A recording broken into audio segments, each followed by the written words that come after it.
कृषि दर्शन देखने वाले तमाम किसान भाई बहनों को मेरा नमस्कार। सावन के मौसम के अनुसार आप नई नई फसलों की तैयारी शुरू कर चुके होंगे। खबरें खेती की में हम आप तक पहुंचाते हैं कृषि जगत से जुड़े हुए कृषि के तमाम नए नए तरीके, जिसमें उन्नत बीज, उन्नत फल फूल, उन्नत कृषि यंत्र हमेशा की तरह शामिल रहेंगे। साथ ही हम आपको दिखाएंगे कृषि समाचार व मंडी भाव। आज शुक्रवार है और किसान भाइयों के पत्रों के सवालों के जवाब देंगे कृषि वैज्ञानिक। तो चलिए सबसे पहले देखते हैं खबरें खेती की। कृषि कार्यों को मनरेगा से जोड़ने का किसानों को होगा लाभ। किसानों की आपात आवश्यकताओं के लिए KVK को 40,882 क्विंटल बीज। तापमान बढ़ने का गेहूं उत्पादन पर होगा असर और भारत का गौरव भैंस। नमस्कार, खबरें खेती की में आपका स्वागत है। मैं हूं सुषमा शर्मा। अब खबरें विस्तार से। केंद्र सरकार द्वारा मनरेगा यानी महात्मा गांधी ग्रामीण रोजगार गारंटी अधिनियम को कृषि से जोड़ने का किसानों को काफी लाभ मिलेगा। इसके तहत किसानों की मेहनत की भरपाई हो सकेगी और कृषि लागत में कमी आएगी। मनरेगा यानी महात्मा गांधी ग्रामीण रोजगार गारंटी अधिनियम के साथ कृषि मंत्रालय के कार्यक्रमों को जोड़ने के दिशा निर्देश जारी कर दिए गए हैं। सरकार ने 30 नए कार्यों को मनरेगा के तहत अधिसूचित किया है, जिसमें से अधिकतर का संबंध कृषि और उसकी सहयोगी गतिविधियों से है। कृषि लागत व मूल्य आयोग ने 2013-14 की खरीफ फसलों के लिए मूल्य नीति में अपनी रिपोर्ट में मनरेगा और कृषि कार्यों के विलय की अनुशंसा की है, जिसमें श्रमिक के आधे वेतन का भुगतान किसान और आधा मनरेगा के तहत होगा। इससे किसानों की लागत में कमी आएगी और श्रमिकों को भी अपनी मेहनत का पूरा दाम मिलेगा। देश के कुछ क्षेत्रों में बारिश की कमी से निपटने के लिए आवश्यक है कि देर से बोने वाले और उन्नत बीजों की उपलब्धता हो। इसके लिए KVK को 40,882 क्विंटल बीज उपलब्ध कराए गए हैं। देश के कुछ हिस्सों में बारिश की कमी से किसानों को कोई परेशानी ना हो, इसके लिए कृषि विज्ञान केंद्रों द्वारा किसानों को मोबाइल फोन द्वारा परामर्श दिया जा रहा है और साथ ही रेडियो, टेलीविजन व अखबारों के माध्यम से भी किसानों तक जानकारी पहुंचाई जा रही है। क्योंकि पानी की कमी हो सकती है, इसलिए KVK उप फसलों के बीज उपलब्ध करा रहे हैं, जिनमें पानी की कम आवश्यकता होती है और जल्द पककर तैयार होती है। किसानों की आपात जरूरतों को पूरा करने के लिए KVK को 40,882 क्विंटल बीज उपलब्ध कराए गए हैं। कमजोर मॉनसून से किसानों को कोई परेशानी ना हो, इसके लिए KVK पूरी तरह तैयार है। वैश्विक तापमान में इजाफा होने से जलवायु परिवर्तन हो रहा है। हाल ही में जारी एक रिपोर्ट के अनुसार इस बढ़ते तापमान का असर गेहूं की उपज पर भी होगा और इससे बचने के लिए अभी से तैयारी की आवश्यकता है। इंग्लैंड के साउथहैम्पटन विश्वविद्यालय के शोधकर्ताओं के अनुसार हालिया तापमान में वृद्धि, खासतौर से रात के तापमान में बढ़ोतरी से भारतीय गेहूं उत्पादन में नकारात्मक असर पड़ेगा। गंगे मैदानी इलाकों के सर्वेक्षण से ये बात पता चली है। हालांकि ग्लोबल वार्मिंग के कारण हो रहे जलवायु परिवर्तन के कारण गेहूं पर होने वाले प्रभाव का ये शुरुआती आकलन है। हालांकि देश के कई हिस्सों में किसानों ने ठंडे तापमान के लिए गेहूं की बुआई को आगे बढ़ा दिया है, लेकिन इससे लंबे समय तक राहत नहीं मिलेगी। भारतीय कृषि वैज्ञानिकों का मानना है कि गेहूं की उन्नत किस्में मौजूद हैं और गेहूं की बुआई के समय को आगे बढ़ाने की बजाय उन्नत बीजों का उपयोग अधिक कारगर सिद्ध होगा और हम इस बढ़ते तापमान की समस्या से निपटने में सफल होंगे। देश में दूध उत्पादन में भैंस की कुल हिस्सेदारी करीब 55% है। भारतीय जलवायु के अनुकूल बनी भैंस को वाकई में देश का गौरव कहा जा सकता है। भारतीय कृषि अनुसंधान परिषद के महानिदेशक डॉक्टर अय्यप्पन ने भैंस को भारत का गौरव बताते हुए कहा कि देश के कुल दूध उत्पादन में भैंस का योगदान करीब 55% है, जबकि इसकी आबादी गायों की तुलना में आधी है। लेकिन भारतीय जलवायु के अनुरूप होने और रोग लड़ने में सक्षम होने के कारण ये छोटे व भूमिहीन किसानों में लोकप्रिय है और उनकी आजीविका का प्रमुख साधन है। उप महानिदेशक पशु विज्ञान डॉक्टर KML पाठक का कहना है कि भैंस एक बेहद लाभकारी पशु है और इसकी उत्पादकता बढ़ाने के लिए वैज्ञानिक प्रयासरत हैं। खेती किसानी लगभग पूरी तरह मौसम पर आधारित है। इस कारण मौसम की सही जानकारी काफी अहम हो जाती है। मौसम की सही जानकारी होने से किसान भाइयों, आप अच्छा उत्पादन लेने में कामयाब होंगे और इससे आपकी आमदनी भी बढ़ेगी। इसलिए अब लेते हैं मौसम की जानकारी। मौसम विज्ञान विभाग के अनुसार मध्य प्रदेश, मध्य महाराष्ट्र, विदर्भ, कोंकण, गोवा, दक्षिण आंतरिक कर्नाटक, केरल, असम, मेघालय, गुजरात, सिक्किम और पूर्वी राजस्थान में भारी बारिश की संभावना है। पूर्वी व मध्य भारत तथा उत्तर पश्चिम भारत के मैदानी इलाकों में बारिश में कमी आएगी। दिल्ली व उसके आसपास के इलाकों में बादल छाए रहेंगे और हल्की बारिश की संभावना है। किसान भाइयों के लिए सलाह है कि वे बाजरे की बुआई शीघ्र शुरू करें। बाजरे की कुछ अच्छी किस्में हैं: संकर बाजरा पूसा 605, संकुल बाजरा पूसा 383, HSB 67। बीज को उपचारित करना आवश्यक है, विशेष रूप से अरगट रोग की रोकथाम के लिए। और अब कमोडिटी से जुड़ी कुछ खबरें। NCDEX में मक्का के दामों में 0.92% की गिरावट देखी जा रही है। इसका प्रमुख कारण है मक्का की वैश्विक आपूर्ति में वृद्धि होना और स्थानीय खरीदारों द्वारा मक्का की खरीद में दिलचस्पी न लेना। इसी प्रकार स्टॉक में पर्याप्त मात्रा होने से धनिया के दामों में भी 0.5% की गिरावट देखी जा रही है। खरीफ का मौसम शुरू हो चुका है। इसमें किसान भाई अगर सब्जियों की खेती करना चाहते हैं तो इसमें मुख्य रूप से टमाटर, बैगन, मिर्च, कद्दू वर्गीय सब्जियां, भिंडी, चौलाई, पालक, अगेती फूल गोभी, ये मुख्य रूप से अभी की जाएगी। इसके लिए किसान भाइयों को जो पौध से तैयार होने वाली फसलें हैं उसकी नर्सरी की तैयारी करें और बीज को पहले बुआई करते हैं। इस मौसम में किसान भाई विशेष ये ध्यान रखें कि खुले खेत के बजाय नर्सरी को अगर शेड नेट या छायादार जाली के नीचे करते हैं तो उनको इस अधिक तापमान और कम वर्षा वाली स्थिति में भी हम उसको सुरक्षित रख सकते हैं।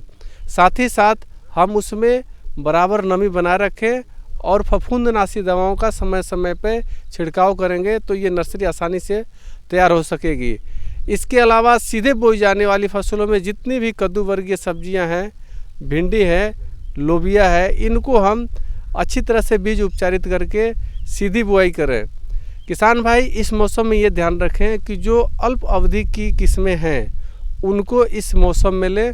साथ ही साथ ये भी ध्यान रखें कि जो कम अवधि में तैयार होने वाली है जैसे पालक, धनिया, मेथी, चुकंदर, मूली, ऐसी फसलों का हम इस्तेमाल करें। अगेती, गाजर, ऐसी फसलों का इस्तेमाल करें जो कि कम से कम समय में 60 से 70 दिन, 80 दिन की जो फसलें हों ऐसी फसलें लें जिससे कि हम आसानी से कम पानी की अवस्था में भी हम कर सकें और अगली फसल को हम समय से ले सकें। खेती की खबरों में आज इतना ही। कृषि दर्शन कार्यक्रम में और अधिक रोचक और ज्ञानवर्धक जानकारियों के लिए आप देखते रहिए कृषि दर्शन।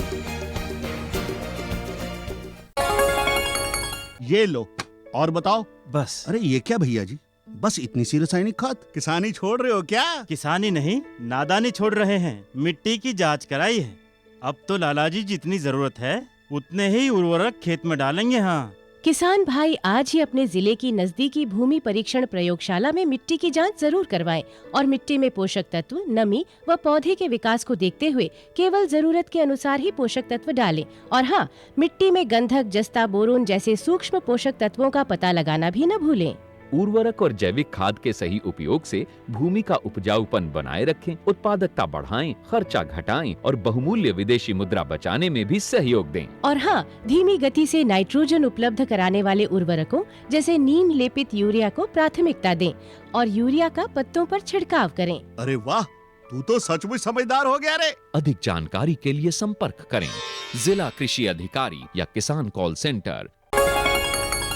किसान भाइयों बहनों, जब आपके जिज्ञासा व सुझाव भरे पत्र देश के सुदूर गांव, कस्बों व प्रदेशों से हम तक पहुंचते हैं तो हमें बेहद प्रसन्नता व खुशी मिलती है। आपके पत्रों के सवालों के जवाब दे रहे हैं कृषि वैज्ञानिक। तो देखिए आपका पसंदीदा कार्यक्रम, आपकी चिट्ठी आपका ईमेल।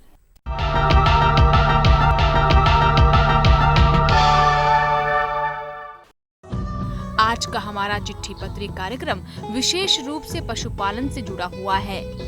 किसान भाइयों, आज के दौर में पशुपालन तेजी से उभरता क्षेत्र है। भारत में दूध की लगातार बढ़ती मांग से डेयरी व्यवसाय तेजी से पनप रहा है। भारत की 12वीं पंचवर्षीय योजना में देश में दूध की बढ़ती मांग को पूरा करने के लिए सरकार डेयरी विकास परियोजना के माध्यम से किसानों को लगातार प्रोत्साहित कर रही है। तो आज हम आपके कुछ ऐसे ही प्रश्नों के उत्तर आपके लिए लेकर आए हैं जो कि पशुपालन से जुड़े हुए हैं। तो आज आपके सवालों के जवाब देने के लिए हमारे साथ हैं प्रोफेसर KML पाठक, जो पशु विज्ञान विभाग के उप महानिदेशक हैं। नमस्कार प्रोफेसर साहब, ये पहला सवाल हमारे पास है अंतिम पटेल जी का, मोरटक्का माफी ज़िला खंडवा मध्य प्रदेश से। और इन्होंने सवाल पूछा है कि बारिश के दिनों में हम अपने पशुओं की देखभाल किस तरह से करें, इस विषय पर आप विशेष जानकारी इन्हें दें। अंतिम पटेल जी, आपका प्रश्न बिल्कुल आज के मौसम, जैसा मौसम हो गया है उसके हिसाब से बिल्कुल सही है। बरसात प्रारंभ हो गई है और आप मध्य प्रदेश में हैं। मध्य प्रदेश में भी बादल बरस रहे हैं और बरसात में जैसा आप जानते हो हम अपनी जिस तरह से देखभाल करते हैं, अपनी करते हैं, बुज़ुर्गों की करते हैं, बच्चों की करते हैं, पशुओं को भी उसी प्रकार देखभाल की ज़रूरत होती है। बरसात में उनको बचाने की ज़रूरत होती है। तो पहली बात तो यह है कि अपने को ये ध्यान रखना है कि जो बरसात में पशु भीगना नहीं चाहिए। कभी कभी हम लोग क्या करते हैं कि किसी पेड़ के नीचे पशु को बांध देते हैं या बाहर खुले में बांध देते हैं, तो पशु रात भर बरसात होती रहती है, भीगता रहता है। तो आपको व्यवस्था करनी है कि आपका पशु भीगे नहीं। साथ ही साथ उसका जो आवास हो, आवास में भी जो है बरसात का पानी नहीं जाना चाहिए। गंदगी जो है नीचे जहाँ गोबर करता है, पेशाब करता है या पशु जहाँ बैठता है, खासकर जो दुधारू पशु हैं उनके लिए साफ सफाई बहुत ज़रूरी है। और साथ ही साथ आपको इस समय ये भी ध्यान देना है कि पशु को जो चारा है, हरा चारा बरसात के दिनों में पशु को ज़रूर मिलना चाहिए। अगर दूध देने वाला पशु है तो उसको खली जो है, चाहे वो सरसों की खली हो, वो ज़रूर मिलनी चाहिए। तो अगर इस तरह से करते हैं, साथ ही साथ एक चीज़ और ध्यान देनी है पटेल जी आपको, कि आपको ये देखना है कि आपके पशुओं में टीकाकरण हो गया है कि नहीं हो गया। बरसात के दिनों में एक बीमारी, 2-3 बीमारियां हैं जिनका नाम मैं विशेष रूप से लूँगा। एक तो खुरपका मुँह पका बीमारी है और एक गला घोंटू बीमारी है। इन बीमारियों के आपने टीका लगवाया है कि नहीं लगवाया है। अगर नहीं लगवाया है तो मैं आपको सलाह देता हूं कि अपने नज़दीक के पशु चिकित्सालय में जाइए, वहां इस अपने पशुओं का टीका लगवाइए। और इस टीके का आपसे कोई पैसा नहीं लिया जाता है, ये बिना किसी पैसा लिए हुए यानी फ्री में जो है ये आपको वहाँ टीका लगेगा।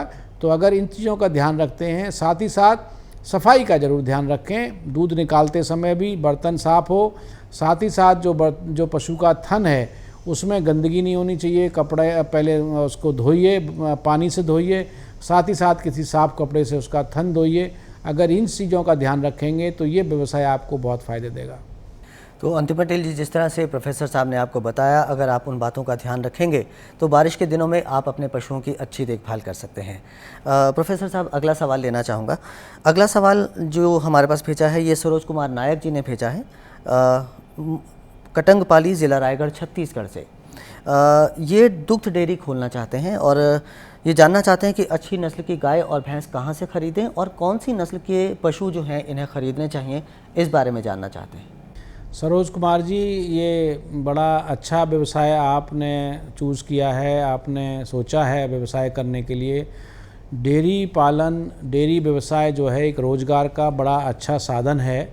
और आप छत्तीसगढ़ से हैं, छत्तीसगढ़ में तो डेयरी की बहुत अच्छी संभावना है। तो मैं आपको 2-3 बातें इसमें बारे में बताऊंगा। पहला तो आपको, अगर आप भैंस रखना चाहते हैं तो भैंस छत्तीसगढ़ के लिए मुर्रा नस्ल की एक भैंस होती है, उस मुर्रा नस्ल की भैंस को आप पालिए। और वैसे तो मुर्रा नस्ल जो है छत्तीसगढ़ मध्य प्रदेश में मिलती है, लेकिन अच्छी जानवर जो हैं आपको हरियाणा में मिलते हैं। हरियाणा में जिंद एरिया है, हिसार एरिया है, यहाँ पर मुर्रा नस्ल की आपको भैंस मिलेगी, आप उनको पाल सकते हैं। अगर आप सिर्फ गाय रखना चाहते हैं तो देसी नस्ल की गाय को मैं सिफारिश करूँगा। इस क्षेत्र में आपके में देसी नस्ल की गाय जैसे साहिवाल है या गिरी है, ये दुधारू नस्ल की गाय हैं। इसके अलावा थारपारकर भी आप रख सकते हैं। तो ये जो तीनों तरह की नस्ल की गाय हैं, इनकी उपलब्धता भी छत्तीसगढ़ में है। साथ ही साथ आप थारपाकर राजस्थान से ले सकते हैं, साहिवाल और जो है आप पंजाब से ले सकते हैं, गिरी जो है गुजरात से ले सकते हैं। और अगर आप ये चाहते हैं कि देसी नस्ल की गायों के साथ साथ अगर आप विदेशी नस्ल की गाय रखना चाहते हैं या संकर नस्ल की गाय रखना चाहते हैं तो आप होलेस्टीन जो है वो रख सकते हैं या जर्सी जो है वो रख सकते हैं। तो ये जानवर अगर आप रखेंगे और ये बहुत अच्छा व्यवसाय है, मैं कहता हूँ आप जो है एक बहुत अच्छे व्यवसायी बन जाएंगे अगर आप। लेकिन एक चीज़ का ध्यान रखिए कि ये जो व्यवसाय है ये वैज्ञानिक तरीके से अगर किया जाता है, नई सोच के साथ करते हैं तो ज़्यादा फायदेमंद होगा। तो सरोज कुमार जी, प्रोफेसर साहब ने आपके सवाल का जवाब दे दिया कि किस किस नस्ल के पशु आप ख़रीद सकते हैं और कहां से ख़रीद सकते हैं। प्रोफेसर साहब, अगला सवाल भी जो है वो डेयरी फार्मिंग से ही जुड़ा हुआ है। ये रावल परमार जी का सवाल है और इन्होंने लिखा है कि डेयरी फार्म के लिए लोन लेना चाहते हैं, कहां से लोन इन्हें मिल सकता है, इस बारे में जानकारी इन्हें चाहिए। रावल परमार जी, आपके क्षेत्र में अगर कोई सहकारी बैंक है या नाबार्ड बैंक है, आप वहाँ पे अपना सबसे पहले है कि आपको जो डेयरी व्यवसाय करना है उसका आपको प्रोजेक्ट बनवाना पड़ेगा। प्रोजेक्ट बना के आप किसी सहकारी बैंक में जाइए या नाबार्ड में अगर आप जाते हैं तो वहाँ पर लोन मिलता है। लोन की जो मात्रा है, कितना लोन मिलेगा, ये सब आपके प्रोजेक्ट पर निर्भर करेगा।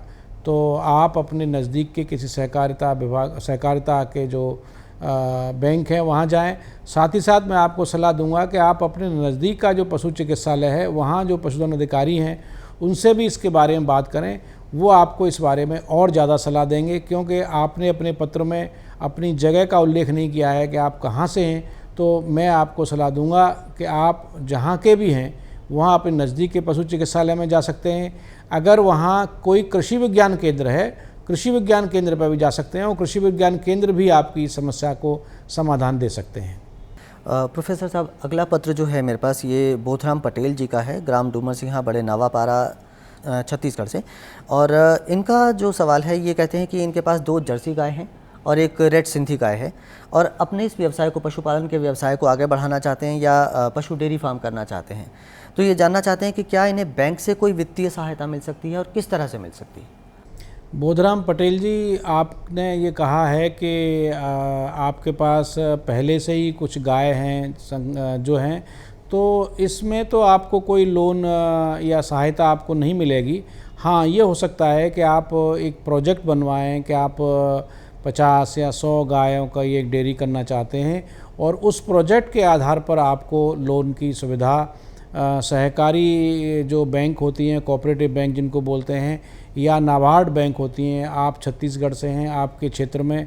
और विशेष रूप से हम जो SC ST के कास्ट को जो लोग बिलोंग करते हैं उनके लिए भारत सरकार और राज्य सरकार और प्रोत्साहित करती है उनको, तो उनके लिए भी इस तरह की स्कीम्स हैं। तो आपके पास का जो पशु चिकित्सालय, आपको भी मैं सलाह दूंगा कि उनसे बात करें और आप जैसे लोगों को सरकार चाहती है कि आप लोग ऐसे इस व्यवसाय में बढ़ें और आपको लोन वहाँ से मिलेगा। तो बोधराम पटेल जी, आप अपना वो प्रोजेक्ट जिस तरह से प्रोफेसर साहब ने बताया है, अपना प्रोजेक्ट आप बनाएं और उसको नाबार्ड बैंक में या सहकारी बैंक में आप लेकर जाएं, तो उम्मीद करते हैं कि आपको जो आप करना चाहते हैं उसमें मदद आपको ज़रूर मिलेगी। प्रोफेसर साहब, अगला एक ईमेल मेरे पास है, रघुनाथ सिंह जी ने ये ईमेल भेजा है हमें। ये लिखते हैं कि डेयरी फार्म और बकरा पालन करना चाहता हूँ मैं, कौन सी नस्ल के पशु अच्छे होंगे, कृपया विस्तार से बताएं। देखिए, डेयरी के लिए तो अब आपने ये नहीं बताया है कि आप कहाँ से आप रहते कहाँ हैं, किस क्षेत्र से हैं, लेकिन फिर भी डेयरी में मुख्य रूप से जो अगर आप गाय रखना चाहते हैं तो गाय देसी नस्ल में तो साहिवाल है, गिर है, थारपारकर है। और अगर आप विदेशी नस्ल की रखना चाहते हैं तो होलेस्टीन है, जर्सी है, रेड डेन है, ये आप रख सकते हैं। और अगर आप बकरा पालन करना चाहते हैं कि बकरा पालन के लिए, तो बकरे पालन में भी अगर आप बारबारी रख सकते हैं, आप जमुनापारी रख सकते हैं, आप एक झकराना होती है, एक झकराना नस्ल का एक बकरी होती है, बकरा होता है, तो वो खाली मांस के लिए है। अगर आप चाहते हैं कि नहीं मुझे दूध भी चाहिए और मांस भी चाहिए, वो दोनों के लिए, तो जमुनापारी जो नस्ल की जो बकरी है वो पालिए। ये इनमें एक चीज़ और बता दूं आपको, यहाँ जानकारी दे दूं कि बकरी पालन को बढ़ावा देने के लिए और बकरी पालन में ट्रेनिंग देने के लिए हमारा एक संस्थान है मखदूम मथुरा में।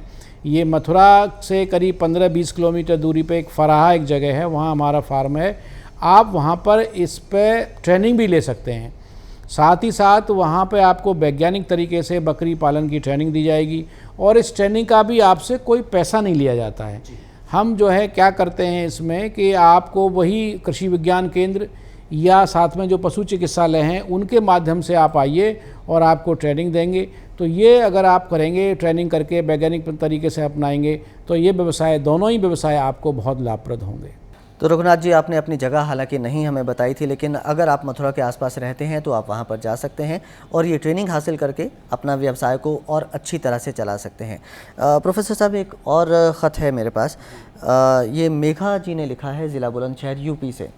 ये कहती हैं कि मैं पशुपालन में रुचि रखती हूँ, कृपया मुझे पशुपालन के बारे में बताएं और साथ ही कम लागत में और कम जगह में पशुपालन की जानकारी दें, और क्या सरकार इसमें नए किसानों की मदद करती है, वो उन स्कीम्स के बारे में भी जानना चाहती हैं। ये मेघा जी, आप अगर नव युवती हैं और इस व्यवसाय से नई जुड़ रही हैं तो आपका लिए सरकार ने बहुत सारी स्कीम्स हैं इसमें।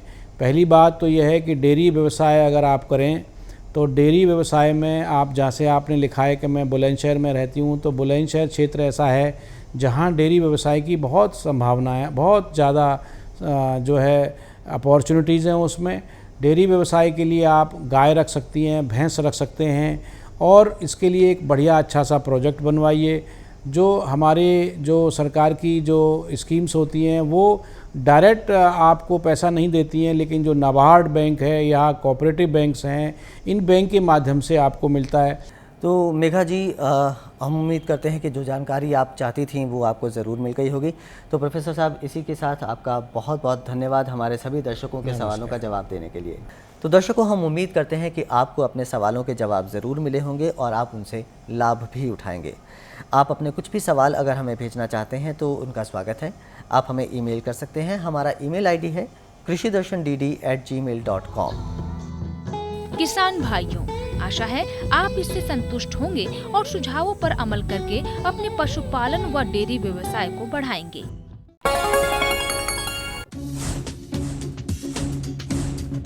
जुड़िए हमारे साथ ट्विटर पर twitter.com/krishidarshandd, फेसबुक पर facebook.com/krishidarshandd और देखिए कृषि दर्शन अब यूट्यूब पर भी youtube.com/user/krishidarshandd। भेजे हमें मेल krishidarshandd@gmail.com पर। आपको हमारा कार्यक्रम कृषि दर्शन कैसा लगा? अपने सुझाव, प्रतिक्रियाएं एवं सवाल हमें इस पते पर भेजें। कृषि दर्शन, कमरा नंबर 10, CPC दूरदर्शन, खेलगांव, नई दिल्ली 110049। हमें पूरी उम्मीद है कि किसान भाई कृषि संबंधी तमाम जानकारियों का पूरा लाभ उठाएंगे, साथ ही कृषि मित्रों के साथ इन्हें साझा भी करेंगे। हमें बहुत खुशी होगी अगर आपके सुझाव व सवाल भरे पत्रों का सिलसिला यूं ही जारी रहेगा। आज के लिए फिलहाल दीजिए इजाजत, फिर हाजिर होंगे कृषि संबंधी तमाम जानकारियों के साथ। नमस्कार।